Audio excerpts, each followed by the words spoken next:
Assalamualaikum warahmatullahi wabarakatuh. Pada kesempatan kali ini, saya akan mempresentasikan tugas mata kuliah perencanaan wilayah dengan topik pembangunan wilayah berdasarkan pendekatan klaster atau teori klaster yang diampu oleh dosen Bapak Asirin STMT. Izinkan saya memperkenalkan diri. Perkenalkan, nama saya Jessica Zara Jauza dengan NIM 120220219 dari kelas RA yang akan mempresentasikan tugas perencanaan wilayah hari ini. Berikut ini adalah outline yang akan saya bawakan pada presentasi kali ini, yaitu termuat yang pertama definisi teori klaster, kedua latar belakang teori klaster, ketiga manfaat teori klaster, selanjutnya ada pokok-pokok pemikiran pendekatan keunggulan kompetitif, klaster keunggulan kompetitif di Massachusetts, sumber-sumber keunggulan kompetitif, peran dan kebijakan ekonomi serta industri klaster, dan kritik atas konsep klaster. Baiklah, masuk ke outline yang pertama, yaitu teori klaster. Teori klaster ini dapat didefinisikan sebagai kumpulan atau kelompok atau himpunan atau gabungan dari sebuah objek tertentu yang mempunyai kemiripan atau atas dasar karakteristik tertentu, yaitu di mana terdapat 3 kunci utama untuk mendefinisikan teori klaster itu sendiri, yaitu yang pertama, mempunyai dimensi geografis atau bisa dilihat dari batas administrasinya. Yang kedua, mempunyai dimensi aktivitas, di mana aktivitas tersebut merupakan aktivitas yang hidup. Yang ketiga, yaitu mempunyai dimensi lingkungan bisnis atau seperti perdagangan. Selanjutnya yaitu latar belakang dari teori klaster itu sendiri.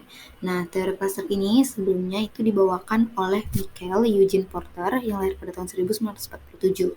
Michael Porter ini merupakan seorang pengajar di Universitas Harvard di bidang manajemen strategis dan keunggulan kompetitif strategis, yang mana konsep ini dikembangkan oleh Porter dengan dilatar belakangi atas lambatnya pertumbuhan ekonomi di Amerika Serikat dan adanya tekanan krisis ekonomi.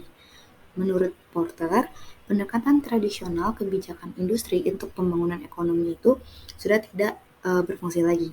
Yang mana pendekatan tradisional yang dimaksud oleh Porter itu meliputi yang pertama, perkembangan lingkungan dan iklim bisnis, bersaing secara agresif untuk investasi dan pabrik baru. Yang kedua itu pembangunan industri-industri yang berteknologi tinggi, dan yang terakhir pembangunan pertumbuhan yang tinggi dengan cara berinvestasi pada infrastruktur dan proyek kawasan industri. Oleh karena itu, menurut Porter, perlu adanya pembentukan ulang model pengembangan ekonomi wilayah dengan memahami terlebih dahulu faktor-faktor penentu keunggulan kompetitif dalam ekonomi global yang modern, di mana Porter ini mengklaim cara pandang dengan kebijakan klaster merupakan cara pandang baru dibandingkan dengan cara pandang lama yang fokus pada kebijakan industri saja. Porter juga mengatakan bahwa kebijakan industri ini dianggap melemahkan kompetisi sehingga melupakan kemampuan produktivitas dan inovasi industri. Selanjutnya yaitu ada manfaat teori dari klaster itu sendiri dalam pembangunan wilayah, yaitu yang pertama meningkatkan keahlian bersama perusahaan, yang kedua membangun infrastruktur profesional, legal, dan juga finansial, yang ketiga perusahaan yang harus bekerja sama, yang keempat memperbaiki arus informasi dalam klaster, dan yang kelima yaitu memperkuat hubungan sosial. Selanjutnya ada pokok-pokok pemikiran dari pendekatan keunggulan kompetitif, yang mana Porter mengusulkan arah baru dari pengembangan wilayah itu. Yang pertama yaitu pembangunan berfokus pada keunggulan kompetitif, bukan penciptaan lapangan kerja. Kedua, pembangunan berbasis klaster yang mencerminkan inti dari pendorong terciptanya lapangan kerja dan juga upah. Yang ketiga, pembangunan kekuatan yang ada saat ini dan yang potensial untuk dikembangkan. Yang keempat, adanya pengembangan strategi pembangunan daripada daftar tindakan. Yang keempat yaitu pembangunan dengan prioritas dan urutan atau sequence. Porter menyarankan agar kebijakan pembangunan regional ini perlu fokus pada pengembangan keunggulan kompetitif, yang mana wilayah yang kompetitif adalah ketika perusahaan-perusahaan di wilayah tersebut dapat beroperasi secara kompetitif atau unggul dengan wilayah lain baik di nasional maupun global, sehingga mampu memelihara dan memperbaiki upah dan standar hidup. Keunggulan kompetitif ini juga tergantung pada produktivitas jangka panjang dan efisiensi pada sebuah lokasi untuk melakukan bisnis, produktivitas perusahaan dan pekerja, serta kemampuan untuk mencapai partisipasi warga yang tinggi dalam pekerjaan. Yang berarti bukan keunggulan kompetitif ini tidak bermaksud untuk upah rendah. Menurut Porter, faktor-faktor yang dapat menentukan keunggulan daya saing wilayah yaitu antara lain yang pertama adanya faktor endowment atau sumber daya yang telah dimiliki oleh suatu wilayah seperti lokasi, lahan, kesuburan tanah, iklim, sumber daya alam, bentang alam, pemandangan alam, lingkungan, penduduk, warisan, ataupun cagar budaya. Yang kedua yaitu keunggulan secara makroekonomi yang termasuk ke dalam kebijakan moneter, pembangunan manusia, dan juga kelembagaan politik yang efektif. Yang terakhir yaitu keunggulan secara mikronomi, yaitu termasuk ke dalam kualitas lingkungan, pengembangan klaster, kecanggihan strategi, dan juga operasional perusahaan.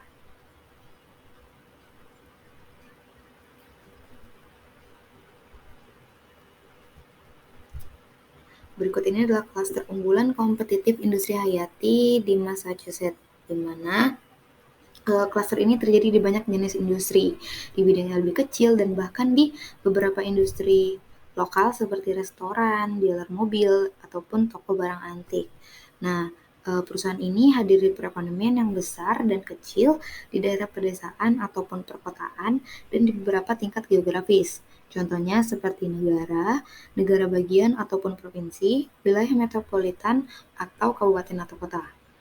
Klaster terjadi baik di negara maju maupun yang berkembang, meskipun klaster di negara maju cenderung jauh lebih berkembang. Dapat dilihat pada grafik keunggulan untuk industri IT Massachusetts ini.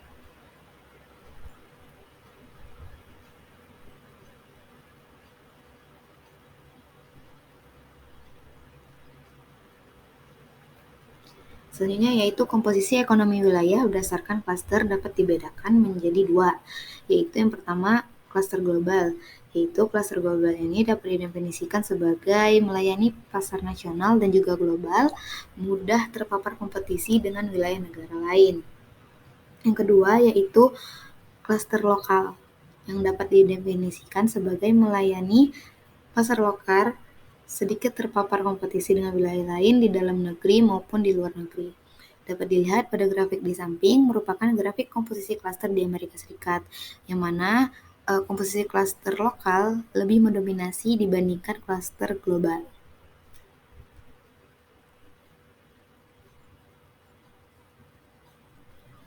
Kehadiran klaster yang dikembangkan dengan baik memberikan manfaat yang kuat untuk produktivitas dan kapasitas untuk berinovasi yang sulit ditandingi oleh perusahaan yang berlokasi di tempat lain. Masing-masing dari pengaruh klaster tersebut dapat dihadapi oleh persaingan sampai taraf tertentu, tergantung pada hubungan pribadi, komunikasi, ataupun tatap muka dan jaringan individu dan lembaga yang berinteraksi.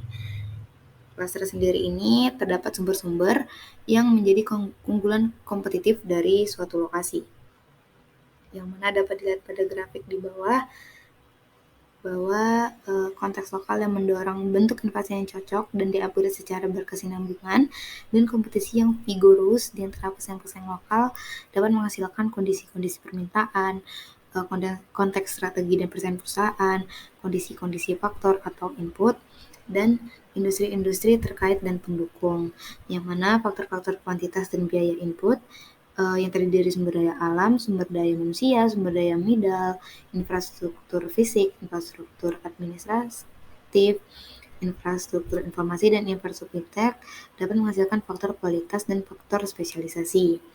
Dan juga permintaan yang baik dari pelanggan lokal, kebutuhan pelanggan uang yang mengantisipasi dimanapun permintaan lokal yang tidak biasa dalam segmen yang terspesialisasi yang dapat dilayani secara global.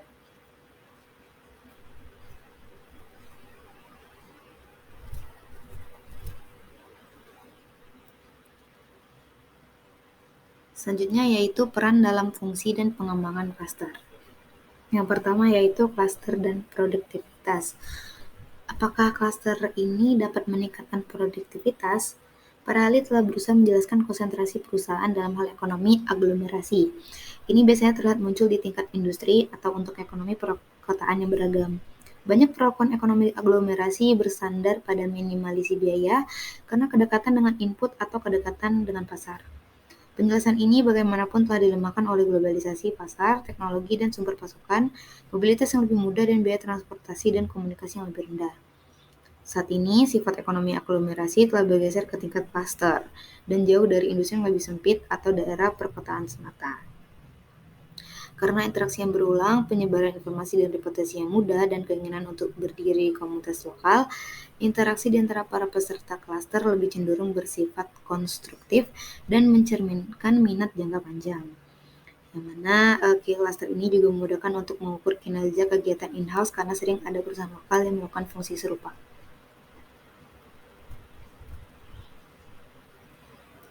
Yang kedua yaitu ada klaster dan inovasi.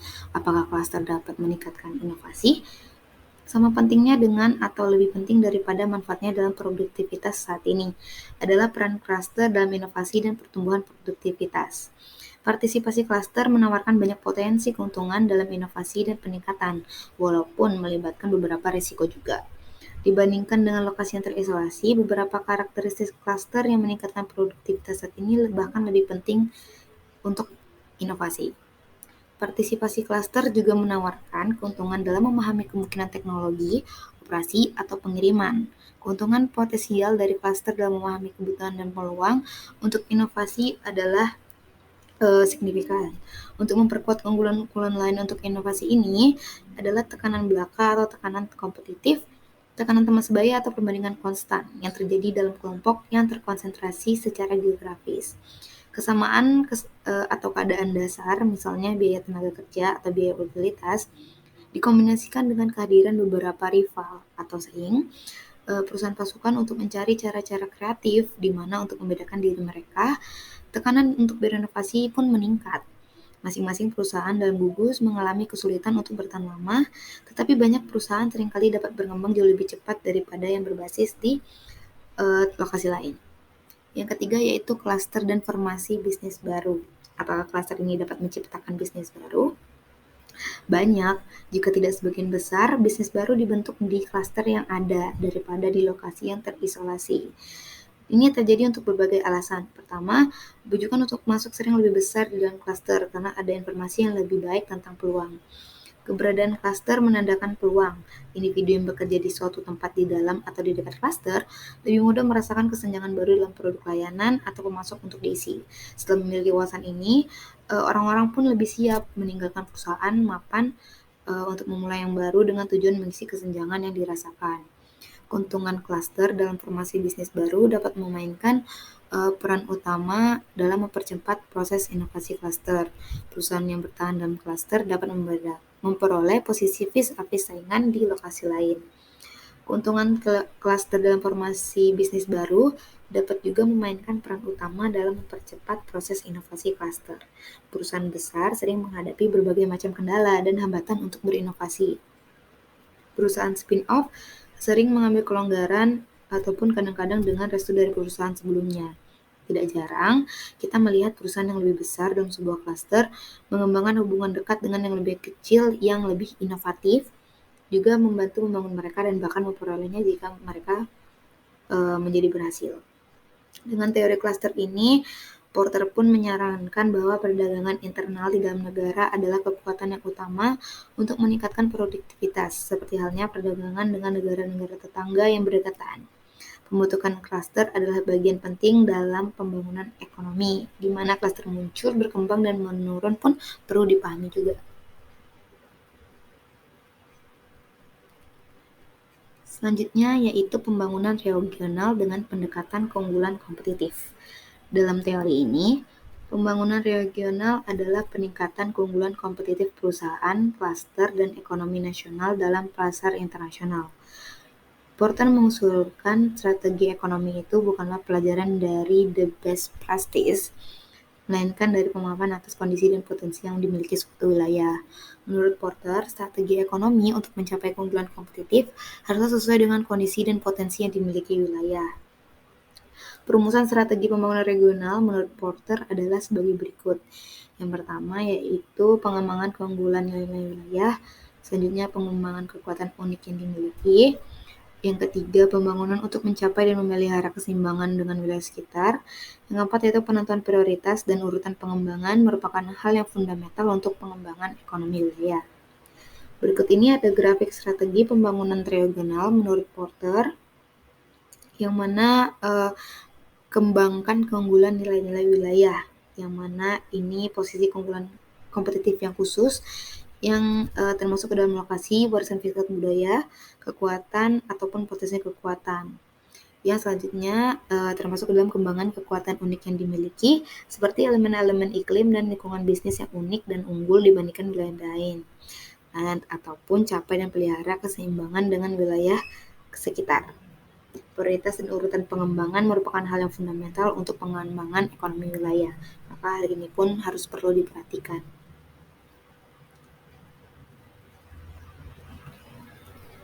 Selanjutnya yaitu kebijakan dari ekonomi klaster, di mana Porter menyarankan cara mengembangkan klaster yang melibatkan peran pemerintah dan juga peran dari swasta. Berikut ini adalah kebijakan-kebijakan yang menurut Porter bahwa klaster ini dapat menyebarkan pengumpulan dan penyebaran informasi ekonomi, dan selanjutnya ada promosi ekspor, reformasi regulasi, promosi investasi asing langsung, kebijakan iptek, dan pengembangan faktor spesialisasi dan kecanggihan. Porter menekankan bahwa kebijakan klaster berbeda dengan kebijakan industri. Nah, kebijakan industri yaitu ada kebijakan industri bertumpu pada pandangan persaingan internasional, melihat keunggulan kompetitif ditentukan oleh peningkatan penggunaan skala, dan kebijakan industri cenderung memusatkan keputusan intervensi di tingkat nasional, yang mana melalui intervensi semacam itu pemerintah berupaya memiringkan hasil kompetitif dan pangsa pasar internasional untuk kepentingan negara. Kadang-kadang gagasan kebijakan industri tampaknya mencerminkan pandangan zero sum dari persaingan internasional, di mana ada kumpulan pemerintah tetap untuk dilayani dan tujuannya adalah untuk mendapatkan bagian lebih besar untuk negara tertentu. Yang mana kembali ke kebijakan klaster lagi, bahwa konsep klaster ini bertumpu pada pandangan yang lebih luas dan dinamis dari persaingan antara perusahaan dan lokasi, berdasarkan pada pertumbuhan produktivitas, interkoneksi dan limpahan dalam sebuah klaster sering lebih penting untuk pertumbuhan produktivitas daripada skala perusahaan individu. Semua klaster dapat diinginkan dan semua menawarkan potensi untuk berkontribusi pada kesejahteraan. Yang penting bukanlah persaingan suatu negara, melainkan bagaimana melakukannya. Alih-alih menargetkan, oleh karena itu semua klaster yang ada dan yang muncul perlu mendapatkan perhatian.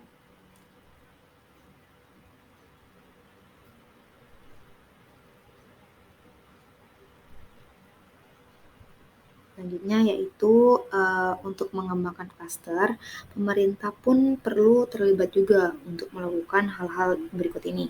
Yang pertama yaitu upayakan stabilitas makroekonomi dan politik.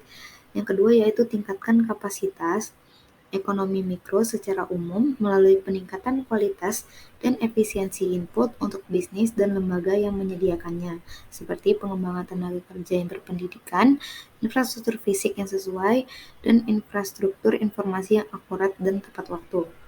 Yang ketiga yaitu tetapkan aturan ekonomi mikro secara keseluruhan dan insentif yang mengatur persaingan antar perusahaan yang akan mendorong pertumbuhan produktivitas. Yang keempat yaitu kembangkan dan implementasikan program tindakan ekonomi yang positif, KAS, program ekonomi jangka panjang, atau proses perubahan yang memobilisasi pemerintah, pelaku bisnis, kelembagaan, dan masyarakat. Yang kelima yaitu fasilitasi pengembangan dan peningkatan klaster. Dan yang keenam yaitu dorong, fasilitasi, dan berikan insentif agar muncul tindakan kolektif yang dilakukan oleh sektor swasta.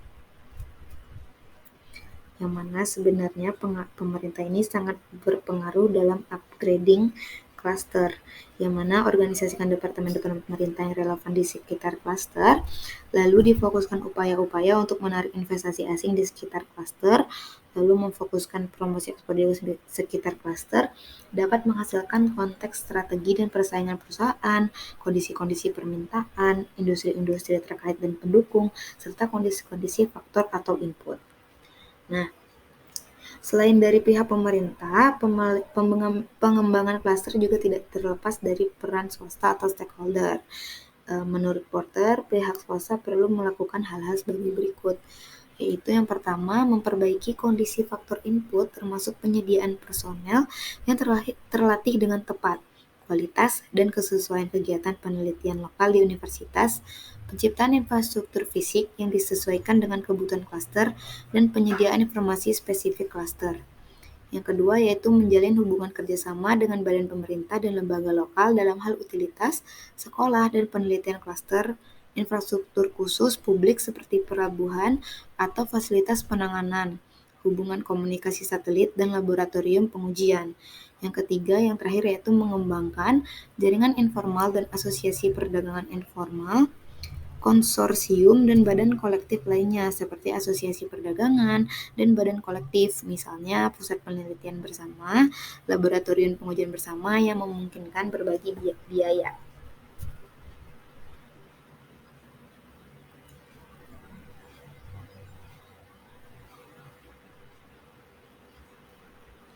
Selanjutnya ada kritik atas konsep Porter tentang klaster dan keunggulan kompetitif. Di mana sebelum kita masuk ke kritik atas konsep Porter, Porter sendiri menyajikan karakteristik umum inisiatif dari klaster yang berhasil. Antara lain yang pertama adanya pemahaman bersama tentang daya saing dan peran klaster dalam keunggulan kompetitif bahwa daya saing berkaitan dengan produktivitas dan inovasi, bukan upah rendah, pajak rendah, atau mata uang yang didevaluasi. Para pihak fokus untuk menghilangkan hambatan dan menghapus kendala untuk meningkatkan klaster. Dan selanjutnya yaitu struktur yang mencakup semua klaster di suatu wilayah, negara bagian, provinsi, atau nasional. Inisiatif klaster ini berhasil meliputi klaster tradisional seperti pertanian dan pariwisata. Bahkan klaster yang mengalami penurunan termasuk juga yang baru muncul dan yang sudah mapan. Batas klaster yang sesuai, batas-batas klaster harus mencerminkan realitas ekonomi, belum tentu batas politik. Keterlibatan luas peserta klaster dan lembaga terkait, inisiatif klaster harus mencakup perusahaan dari semua ukuran. Perhatian yang dekat dengan hubungan personal, hubungan pribadi yang memfasilitasi relasi, menemukan komunikasi terbuka, dan membangun rasa saling percaya. Selanjutnya itu dari visi menuju tindakan, inisiatif klaster harus dimotivasi oleh keinginan bersama untuk mencapai hasil, tidak didorong oleh lembaga akademis, lembaga think tank, atau lembaga pemerintah.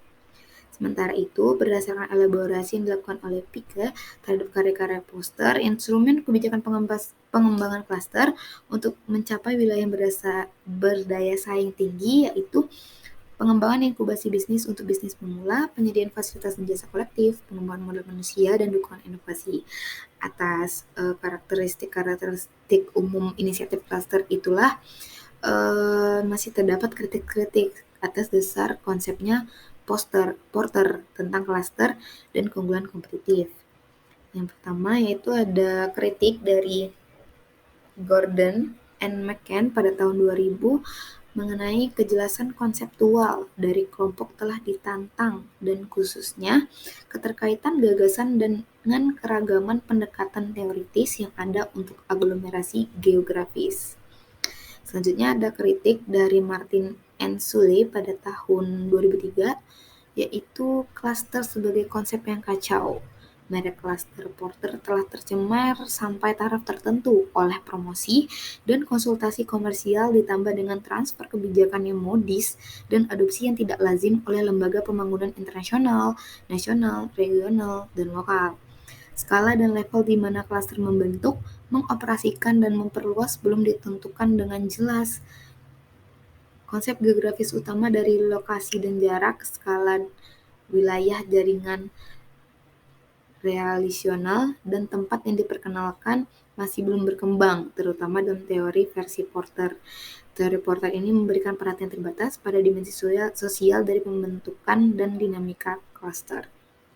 Selanjutnya ada kritik dari Duranton pada tahun 2011, yang mana beliau menyatakan bahwa konsep klasternya Porter secara teoritis ambigu dan mempertanyakan apakah ada pemahaman yang cukup jelas dan pengetahuan yang cukup tentang masalah koordinasi dan kegagalan pasar yang dirancang untuk ditangani oleh kebijakan klaster. Selain itu, diklaim bahwa manfaat pengelompokan terlalu terbatas untuk membenarkan upaya dan investasi yang signifikan dan berkelanjutan. Agar efektif, kebijakan klaster perlu dikembangkan dan diterapkan di lingkungan yang tidak pasti dan menghindari ditangkap oleh kepentingan khusus seperti kelompok lobi industri. Selanjutnya ada kritik dari Markusen pada tahun 1996, di mana beliau menyatakan bahwa penekanan Porter pada gagasan persaingan dan daya saing ini masih berorientasi pada perusahaan dan industri yang telah dipertanyakan dalam kaitannya dengan pembangunan lokal dan regional. Selanjutnya ada kritik dari O'Donnell pada tahun 1997, yang dinyatakan bahwa tidak jelas apakah dan bagaimana daya saing dapat bersifat teritorial dan definisikan dalam istilah lokalitas, wilayah, ataupun negara. Selanjutnya ada kritik dari Bristow. Beliau menyatakan bahwa peningkatan produktivitas dapat mengakibatkan hilangnya pekerjaan dan dampak yang merugikan pada ekonomi lokal dan regional. Selanjutnya juga ada beberapa kritik dari contohnya seperti Hudson pada tahun 1997, di mana beliau menyatakan bahwa model universal seperti cluster hanya dapat berfungsi jika disesuaikan dengan konteks lokal dan regional tertentu. Berbeda lagi dengan kritik dari Pique pada tahun 2016, beliau menyatakan bahwa evaluasi kritis terhadap bukti dampak aktual dari kebijakan cluster pada pembangunan lokal dan juga regional itu masih terbatas.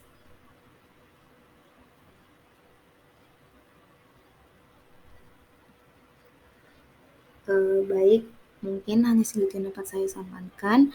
Mungkin sebelum saya tutup, dan saya dapat simpulkan sendiri bahwa terkait dengan pengembangan wilayah pendekatan teori cluster ini berfokus pada menghilangkan hambatan, melonggarkan kendala, dan menghilangkan inefisiensi terhadap produktivitas dan pertumbuhan produktivitas, di mana penekanan dari teori cluster ini bukan pada pangsa pasar, tetapi pada peningkatan dinamis. Pemikiran klaster ini juga dapat membantu memfokuskan prioritas dan memandu kebijakan dalam sains dan teknologi, pendidikan dan pelatihan, ekspor dan promosi, investasi asing, dan berbagai bidang lainnya.